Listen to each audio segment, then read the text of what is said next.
In the sweltering summer of 2025, China's cities have become battlegrounds against an unrelenting heat wave driving desperate residents to seek refuge in unconventional places. Supermarkets, once bustling hubs of commerce, have transformed into makeshift sanctuaries, where the elderly and children sprawl across cool tiled floors seeking respite from the scorching outdoors. In Shanghai's hypermarkets, scenes of families camped out in aisles have become commonplace. Grandparents fan themselves with folded newspapers, while children sprawl on blankets playing card games or napping under the hum of air conditioning. Shoppers navigate around these impromptu encampments, their carts weaving through clusters of people who seem oblivious to the disruption they cause. This behavior, while born of necessity, has sparked murmurs of disapproval. "It's a supermarket, not a park," one store manager muttered, gesturing toward a group of teenagers lounging near the frozen food section, their laughter echoing through the aisles. Empty snack wrappers and discarded water bottles litter the floor, a stark contrast to the polished displays. The elderly, too, contribute to the chaos, some bringing portable stools to sit for hours blocking pathways. Social media is abuzz with images of these scenes, with netizens decrying the loss of public decorum. "Have we forgotten how to behave in public?" one ex-post read, accompanied by a photo of an elderly man asleep on a pile of promotional flyers. Yet for many, the cool air of these stores is a lifeline, a temporary escape from homes that lack air conditioning or streets too hot to bear. Meanwhile, in the northern reaches of the country, a different kind of catastrophe unfolds. A merciless heat wave has descended, transforming the landscape into a furnace. In cities like Beijing and Tianjin, the ground itself seems to radiate hostility, with surface temperatures in some areas spiking to an astonishing 77 degrees CE, hot enough to sear food without a stove. Videos circulating online show residents cracking eggs onto sizzling pavement, watching in grim fascination as they bubble and cook under the open sky. The air is thick, oppressive, and unrelenting, forcing people to seek refuge in the meager shade of trees or awnings. Even there, relief is fleeting. The heat wraps around you like a suffocating embrace, leaving no escape. Across the nation, a sense of bewilderment and frustration simmers. People whisper among themselves, their voices tinged with desperation. What has the government done to bring such wrath upon us? The question lingers unanswered as the dual calamities of flood and fire test the resilience of a nation already grappling with economic turmoil. From the drenched south to the scorched north, China is caught in a vice of natural disasters that seem to mirror the growing unease in its social and economic fabric. In Beijing, the capital city, the weather has taken on an almost surreal quality. On a recent evening, as I made my way home through the crowded streets, a plume of smoke caught my eye in the distance. My heart raced. A fire in this heat could spell disaster. As I drew closer, I saw the source: an electric scooter, its battery ignited by the relentless temperatures smoldering on the sidewalk. Bystanders gawked, their faces a mix of shock and resignation. "Shanghai's so hot even machines are giving up," I muttered to myself, wiping sweat from my brow. The air was thick with the smell of burning plastic, a stark reminder of the city's struggle under this unprecedented heat wave. Shanghai, once the glittering jewel of China's economic miracle, is now a city under siege not by invaders, but by the elements, and a creeping sense of decline. Stepping out of the subway station is like walking into an oven. Commuters pause in the shade, steeling themselves before braving the open streets. The heat is not just uncomfortable, it's dangerous. Temperatures regularly climb to 40 degrees, and in some areas they push even higher. In Henan's West Lake region, ground temperatures have been recorded at a staggering 55 degrees Celsius, prompting the local meteorological bureau to issue statements clarifying that these figures are not exaggerations. The heat is so intense that it warps reality. Metal railings burn to the touch. Car hoods reach 70 degrees, and even the undersides of parked scooters hit 77 degrees C. "It's like living on the surface of the sun," one resident quipped, fanning herself futilely with a folded newspaper. The weather in Beijing has been bizarre lately. On the way home, a person witnessed an electric scooter burst into flames in the middle of the street, a live image of the relentless heat devouring the city. In Shanghai, commuters exiting the subway immediately seek shade to regain their breath before daring to step into the sun. Meanwhile, places like Hefei and Henan are seeing daytime highs between 39 degrees and 50 degrees C, with many locations recording surface temperatures over 55 degrees C. People are calling it a real-life inferno. Blistering waves of heat are sweeping through provinces like Jiangsu, Anhui, Hunan, Jiangxi, and Guangdong, effectively turning the entire country into a giant oven. Chengdu issued its earliest high-temperature warning in recorded history, as thermometers surpassed 40 degrees C. On the morning of July 4th, cities like Jiujiang, Hefei, and Lingbi were the hottest in China. Ground temperatures in West Lake Hangzhou exceeded 55 degrees, prompting the local meteorological office to confirm, this is not an exaggeration. Even in Shandong, elderly people who usually resist air conditioning finally turned it on a sign of how intolerable the heat is. In workplaces across the country, complaints flood the air. It's 30 degrees at night, 40 degrees during the day, and you sweat even while standing still. And what's most alarming, the heat wave has only just begun. One person asked, has Wuhan's climate been taken over by the tropics? Every day, it's 34, 38, 39 degrees, as if a car is stuck in high gear and won't stop revving. On July 5th, at 1:36 p.m., temperatures in parts of Beijing hit 50 degrees C. Since early July, mainland China has entered a rare and widespread heat wave, with 754 regions issuing warnings, and many places surpassing 40 degrees C. This extreme heat doesn't just threaten human health, even animals are collapsing. In Wuhan, by noon on July 5th, surface temperatures reached over 50 degrees C. A viral video shows a zebra dove lying limp on the burning pavement, gasping for air. A passerby poured water into a bottle cap for the bird, which eventually revived and flew away. Someone remarked, even my grandmother turned on the AC today. An 80-year-old man who had never owned an air conditioner finally bought one this year. In these conditions, a trip to the bathroom takes 10 tissues, 9, just for sweat. Even with the AC on phones overheated, prompting people to slap on cooling patches. In Jinan, outdoor thermometers have maxed out. In Wuhan, metal railings read 55 degrees C trash bins, 57 degrees C parked cars, and scooters hit 77 degrees C.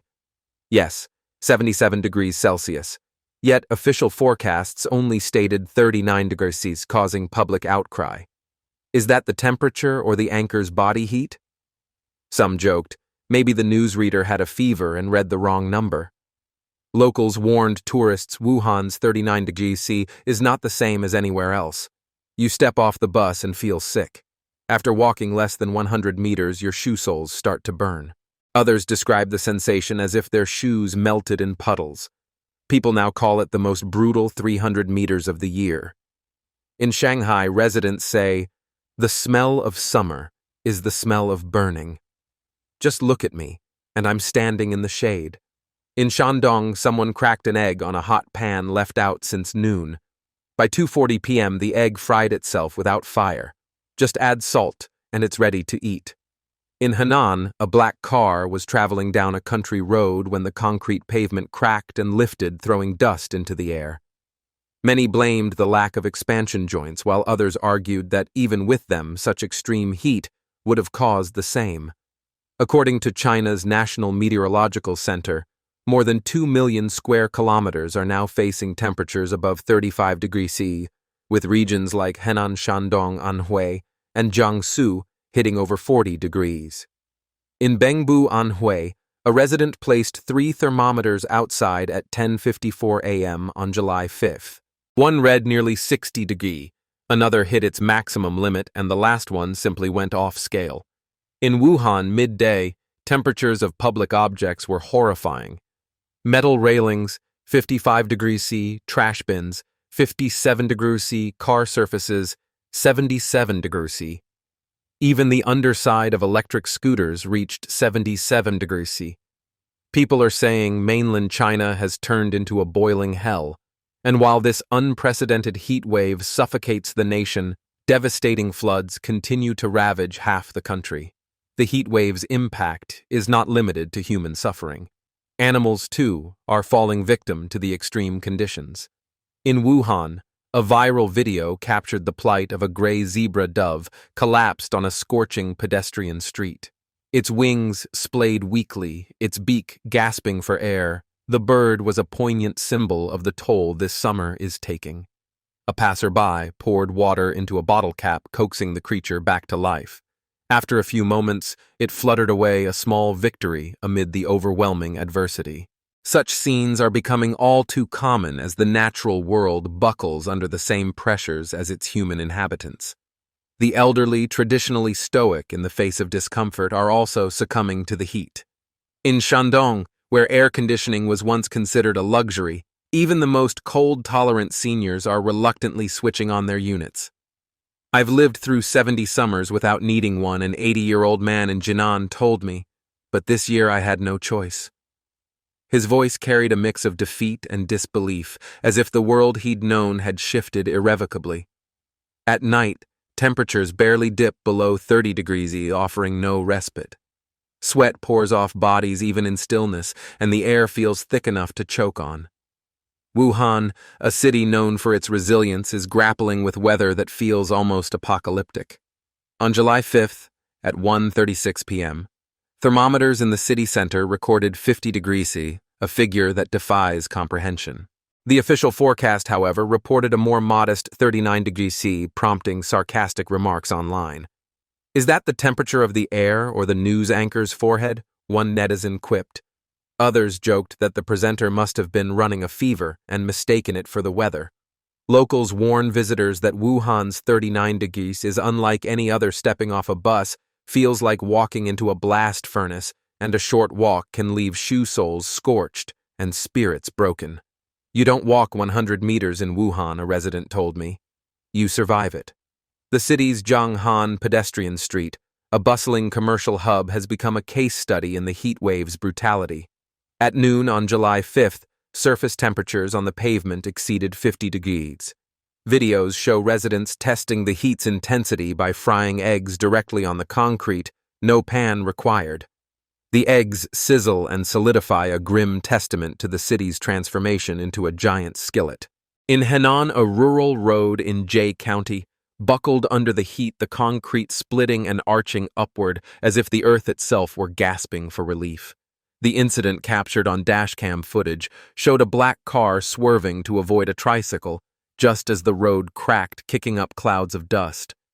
Online debates erupted over the cause. Some blamed the lack of expansion joints, while others argued that no engineering could withstand such extreme temperatures.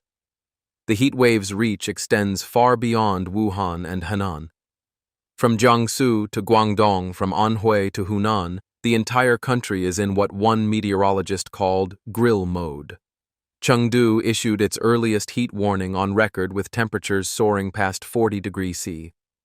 On the morning of July 4th, cities like Gujian and Lingbi in Anhui became the hottest spots in the nation, their thermometers straining to keep up.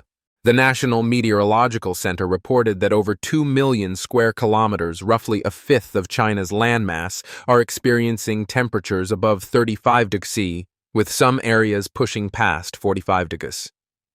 By July 4th, 754 provinces, cities, and counties had issued heat warnings, a number that speaks to the scale of the crisis. The human cost is impossible to ignore. Heat stroke has become a leading cause of hospitalization, with emergency rooms overflowing. Public health campaigns urge vigilance for signs of heat exhaustion, dizziness, nausea, rapid heartbeat. But for many, the warnings come too late. Outdoor workers, from construction laborers to delivery drivers, are particularly vulnerable, their bodies pushed to the brink by long hours under the unrelenting sun. "I feel like I'm evaporating." One delivery driver told me his shirt soaked through despite a cooling patch taped to his forehead. Even technology is struggling. Smartphones overheat their screens. flickering in protest, and residents have taken to attaching cooling pads to their devices to keep them functional. Yet, the heat is only half the story. In southern China, catastrophic flooding has compounded the nation's woes. Entire communities have been swallowed by muddy waters, their streets transformed into rivers. In Guangxi and Hunan, rescue teams navigate submerged neighborhoods in boats, searching for stranded residents. The economic impact is devastating. Businesses are shuttered, crops are ruined, and infrastructure lies in tatters. The juxtaposition of these twin disasters, floods in the south, heat in the north, has left many questioning whether China is paying a cosmic price for some unspoken transgression. Amid these natural calamities, Shanghai, the nation's economic powerhouse, is facing a crisis of a different kind. A quiet exodus that threatens to unravel its very identity. Once a beacon of opportunity, the city is now shedding residents at an alarming rate. According to data from the Shanghai Exit Entry Administration, 380,000 people processed exit procedures in a single month, a figure that stunned even seasoned observers. The city's permanent population, which once peaked at over 30 million, has plummeted to just under 25 million, a loss of at least 5 million in recent years. The streets once thronged with ambitious migrants and international visitors now feel eerily empty.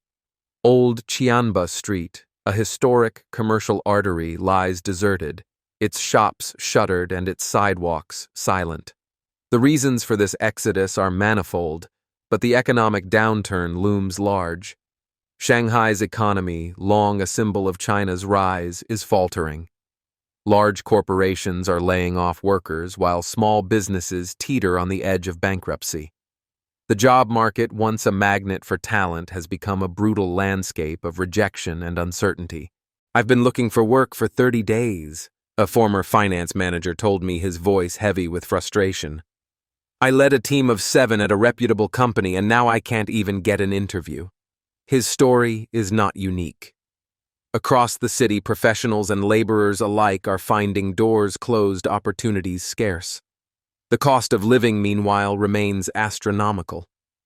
A modest rental in Shanghai can easily cost 5,000 yuan a month, and that's for a cramped, aging apartment. Add in food, transportation, and other essentials, and monthly expenses can climb to 6,000 yuan or more. For many, the math simply doesn't add up. Young professionals who flocked to the city a decade ago, fueled by dreams of success, are now packing their bags. 10 years ago, we came here thinking we could conquer the world, one former resident told me. Now we're just trying to survive. Many are returning to their hometowns where the pressure to keep up with Shanghai's relentless pace is absent and the cost of living is a fraction of what it was in the metropolis. The city's transformation is visible everywhere. Shopping malls, once packed with weekend crowds, now echo with emptiness. Clothing stores stand deserted, their racks untouched. Rush hour traffic, once a maddening snarl, has thinned to a trickle, and subway cars, once so crowded you could barely breathe, now offer empty seats even at peak times. Restaurants that thrived on the city's vibrant dining culture are closing their doors. My favorite noodle shop shut down last month, a lifelong Shanghai resident told me, her voice tinged with nostalgia. I didn't even notice until I went to order dinner one night and it was just gone. The decline is not just economic, it's cultural, social, and psychological. Shanghai, once dubbed the Magic City for its dynamism and allure, now feels like a shadow of its former self. Coffee shops that once buzzed with conversation are silent, their tables empty even in air-conditioned comfort. The city's iconic landmarks, the Oriental Pearl Tower, the Bund, the towering skyscrapers, still draw tourists, but even these areas feel subdued. It's like the soul of the city is slipping away. A street vendor remarked, gesturing to the quiet expanse of Nanjing Road. Even the air feels heavier now. The exodus has sparked a broader question. Where are all these people going? For many, the answer is simple: back to their hometowns. Rural areas and smaller cities, once seen as backwaters compared to Shanghai's cosmopolitan sheen, are now absorbing the disillusioned. The pressure in Shanghai was crushing, a young woman who recently returned to her hometown in Jiangsu told me. Rent, food bills, it was all too much. Under the bridges and overpasses of Shanghai, a growing number of people seek shelter, their lives reduced to makeshift camps. Delivery drivers unable to afford rent sleep on cardboard or thin blankets, their belongings stuffed into plastic bags. I counted 11 people under one bridge last night. A local blogger told me, his voice low. Some don't even have tents. They're just there. The scene is a far cry from the city's image as a beacon of prosperity, a reminder that even in Shanghai, survival is a daily battle for many. The economic decline is not unique to Shanghai. Across China, first-tier cities like Beijing, Guangzhou, and Shenzhen are grappling with similar challenges. Layoffs, bankruptcies, and a shrinking job market have created a vicious cycle, driving more people out of urban centers. The cost of living is too high and the jobs aren't there anymore, a former Shanghai resident now living in his hometown in Henan explained. I worked 10 years in the city and still couldn't afford a house. What was the point? For many, returning home is not just a financial decision, it's an emotional one, a retreat from a dream that no longer feels attainable. The government's response has been a mix of denial and deflection. Official reports tout economic resilience, but the reality on the ground tells a different story. Bloggers and citizen journalists have taken to platforms like X to share videos of empty streets, shuttered businesses, and desolate train stations. This isn't the Shanghai I grew up in, one video caption read, panning across a deserted shopping district. Where did everyone go? The question echoes across social media, a collective lament for a city and a country that feels increasingly adrift. As the heat wave and floods continue to batter China, and as Shanghai's population dwindles, the nation stands at a crossroads. The natural disasters are a stark reminder of the planet's fragility, while the economic and social decline underscores the limits of unchecked growth. For those who remain in Shanghai, the daily struggle is a test of endurance against the heat, against the cost of living, against the fading promise of a better future. I used to think Shanghai was where dreams came true. A young woman told me, her eyes fixed on the horizon. Now I'm not so sure.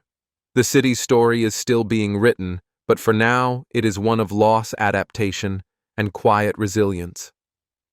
As the sun beats down and the waters rise, China's people are left to navigate a world that feels increasingly unforgiving, searching for hope amid the ruins of what once was.